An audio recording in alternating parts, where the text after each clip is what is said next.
Olá, boa noite a você. Este é o Jornal da Record. Comissão do Senado aprova aumento de pena para integrantes de facções. E os gols da noite pelo Campeonato Brasileiro? O Jornal da Record já está no ar.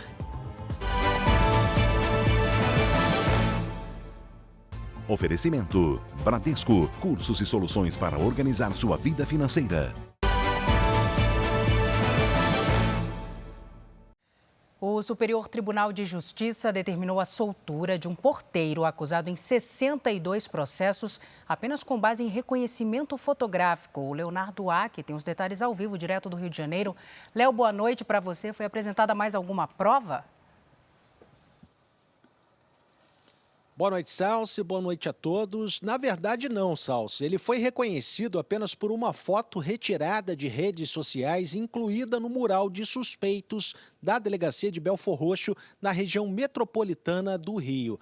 Agora chega a absolvição pela terceira turma do STJ. Os magistrados consideraram que não existe prova suficiente para a condenação por um suposto crime de roubo. O pedido de revisão foi apresentado pela Defensoria Pública do Rio, que questionou a condenação de 8 anos de prisão em regime inicial fechado. O porteiro está preso há 2 anos e 2 meses. Os ministros do STJ decidiram pela absolvição em um dos processos e determinaram que os demais devem ser reavaliados pelos juízes competentes. Salsi. Obrigada pelas explicações, Léo. A Polícia Civil de São Paulo vai ganhar um reforço na segurança nos próximos meses. O Lúcio Sturme chega agora com as informações para a gente. Oi, Lúcio, boa noite. Boa noite, Salsi. É um arsenal para combater o crime organizado. São 700 submetralhadoras e 800 espingardas. Todo esse armamento anunciado faz parte do começo de um plano do governo de São Paulo para modernizar a Polícia Civil. As submetralhadoras foram compradas de uma indústria americana por um total de 10 milhões de reais. Já as espingardas calibre 12 milímetros são de uma fábrica italiana, que fornece armas para vários países do mundo e custaram mais 5 milhões de reais. A chegada dessas 1.500 armas está prevista para outubro, Salsi. Obrigada, Lúcio, pelos detalhes. A Comissão de Constituição e Justiça do Senado aprovou um projeto que amplia a pena para criminosos que participarem de facções criminosas. Eles também poderão ser enquadrados como terroristas. O relatório do projeto foi aprovado pelos senadores e vai direto para a Câmara dos Deputados, sem necessidade de passar pelo plenário. O texto prevê prisão de 5 a 10 anos para quem participar ou contribuir com as organizações criminosas, além do pagamento de multa de até R$3 mil por dia de descumprimento da lei. Atualmente, a pena vai de 1 a 3 anos de prisão. O texto altera o Código Penal e equipara ações do crime organizado, como facções e milícias, com atos de terrorismo. Quem ameaçar a vida de servidores públicos, como autoridades, pode ter a pena ampliada. A pena é branda. O criminoso age porque sabe que tem uma brecha, uma facilidade. Não tinha essa tipificação. Tornar terrorista, a gente chama agora para inafiançável e imprescritível. Algumas não vão ter progressão de pena. Quer dizer, vai ficar mais difícil, além de aumentar a quantidade de cadeia para eles. É um golpe nas facções, um crime organizado, nas milícias. É um golpe para quem desafia o Estado. O projeto também prevê que manifestações políticas violentas, como a ação dos chamados Black Blocs em 2013 e as invasões do 8 de janeiro deste ano, podem ser consideradas como atos terroristas. O ministro da Justiça, Flávio Dino, foi favorável ao texto. Já a Associação de Delegados da Polícia Federal diz que a PF ficará sobrecarregada com o possível aumento no número de investigações. Uma frente parlamentar para aprimorar o setor de rádio e televisão foi lançada nesta quarta-feira no Congresso Nacional.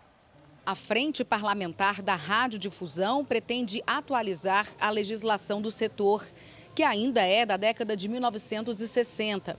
Entre as prioridades estão a integração entre rádio, TV e internet, o avanço da digitalização da TV nos municípios e o acesso à internet nas escolas públicas. não é correto uns serem tratados de uma forma e outros de outra, né? Então, acho que esse ambiente aqui, o Congresso Nacional, é o ambiente, sim, para essas discussões. Vamos amadurecer e vamos, com certeza, em breve, entregar para a sociedade brasileira, para o setor, né, da radiodifusão e para todos os setores envolvidos, um ambiente mais saudável, mais justo, né, para todos, do ponto de vista de assimetria tributária e de assimetria regulatória. A Frente da Radiodifusão é uma das maiores do Congresso Nacional, com a participação de 223 deputados e 17 senadores. As discussões também vão estar alinhadas com as do PL das fake news, que trata da regulamentação das redes sociais. As Big Techs não têm obrigação nenhuma com o setor e precisa ter, a partir de agora. Nós vamos cobrar isso da sociedade, nós vamos cobrar isso das empresas, nós vamos cobrar isso das Big Techs. O presidente da Associação Brasileira de Rádio e Televisão, a Abratel, Márcio Novaes, afirmou que a recriação da frente traz valorização para o setor de rádio e TV. Todas as vezes em que um cidadão recebe uma notícia que ele tem dúvida, ele busca no rádio e na televisão saber se aquilo é fato, se aquilo é verdadeiro. Essa frente parlamentar é fundamental para reforçar o papel da radiodifusão, seja de TV, de rádio, para levar informação, entretenimento, cultura para todos os brasileiros em todos os rincões desse país. O ministro da Fazenda, Fernando Haddad, chegou nesta quarta-feira ao Japão. Ele participa da reunião do G7, que reúne as principais autoridades de finanças do mundo. A correspondente Silvia Kikuchi acompanha tudo e traz mais informações. Oi, Silvia, boa tarde para você. Olá, Salsi, uma ótima noite a todos aí no Brasil. A reunião dos líderes das finanças começa nesta quinta-feira aqui no Japão, na cidade de Niigata. O encontro vai até o dia 13. Haddad foi convidado para participar do encontro que reúne representantes do G7, os 7 países mais desenvolvidos do mundo. Mas antes, ele se reuniu com empresários no café da manhã na Embaixada do Brasil em Tóquio. A agenda do ministro ainda inclui o encontro bilateral com a secretária do Tesouro americano, Janet Yellen, outro com a ministra das Finanças da Índia e também do Japão. Haddad vai defender a política econômica do Brasil no painel sobre a macroeconomia dos países emergentes. A reunião de chefes das economias antecipa a cúpula dos líderes do G7 marcada para a semana que vem. O presidente Lula também vai participar como convidado. Salsi. Obrigada pelas suas informações, Silvia. E o governador de São Paulo, Tarcísio de Freitas, está em Nova York para uma série de reuniões com empresários e fundos de investimento. Nos encontros, o governador de São Paulo deve apresentar os programas de concessões e privatizações. São empreendimentos nas áreas da educação, transporte, habitação e saneamento. Há projetos importantes como EMAI, como Sabesp, como as linhas da CPTM, as rodovias que serão concedidas. A gente está com a melhor expectativa possível de despertar esse interesse, manter esse investidor ativado até a concretização de cada um desses leilões, de cada uma dessas etapas. O governador ainda deve seguir para a Flórida, onde estão marcadas reuniões com empresários e com o governador do estado, Ron DeSantis. Esta é a terceira viagem internacional de Tarcísio de Freitas. Ele já esteve na Suíça, Reino Unido, França e Espanha. O advogado Rodrigo Roca deixou a defesa do tenente-coronel Mauro Cid, ex-ajudante de ordens do ex-presidente Jair Bolsonaro. O militar está preso desde a semana passada por suposto envolvimento com fraudes em cartões de vacinação. Ele é investigado pela Polícia Federal. O advogado alegou razões profissionais e familiares para se afastar do caso. E agora o futebol no JR 24 horas. A Inter de Milão deu um passo importante rumo à final da Liga dos Campeões da Europa. Clássico italiano pela semifinal da Liga dos Campeões. A Internazionale não deu chances ao arquirrival Milan. O primeiro gol foi do bósnio Dzeko. Pouco depois foi a vez do armênio Mkhitaryan balançar as redes. Final 2-0. Com o resultado, a Inter pode até perder por um gol de diferença no jogo de volta e ainda assim avança para a decisão da Liga.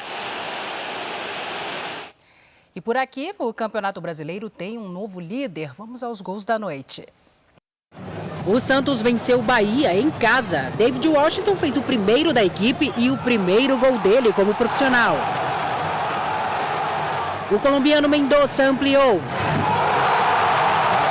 Ângelo também marcou o dele, completando a noite artilheira do trio de ataque. Final, Santos 3, Bahia 0. O Flamengo, que vinha de 3 derrotas consecutivas no Brasileirão, se recuperou contra o Goiás. Logo no começo do jogo, Pedro de pênalti abriu o placar. O segundo foi um golaço de letra de Everton Ribeiro. Com a vitória por 2-0, o rubro-negro carioca saiu da zona do rebaixamento. Em Porto Alegre, o Inter não resistiu ao Atlético Paranaense. O Furacão venceu por 2-0 com 2 belos gols de Christian e de William Bigode por cobertura. Rafael Veiga brilhou na goleada do Palmeiras contra o Grêmio. De cabeça, ele inaugurou o placar. O time gaúcho chegou a empatar nesse golaço de fora da área de Bitelo. Rafael Veiga, de pênalti, colocou o Palmeiras novamente em vantagem. 4º gol dele no Brasileirão. O Palmeiras queria mais e Mike fez o 3º. E ainda deu tempo de Rafael Veiga cruzar e Luan fazer 4-1. O Palmeiras passou o Botafogo na liderança do campeonato. Outras informações na primeira edição do JR 24 horas às 7 da manhã. Você fica agora com Fala Que Eu Te Escuto. Boa noite para você. Cuide-se. Tchau.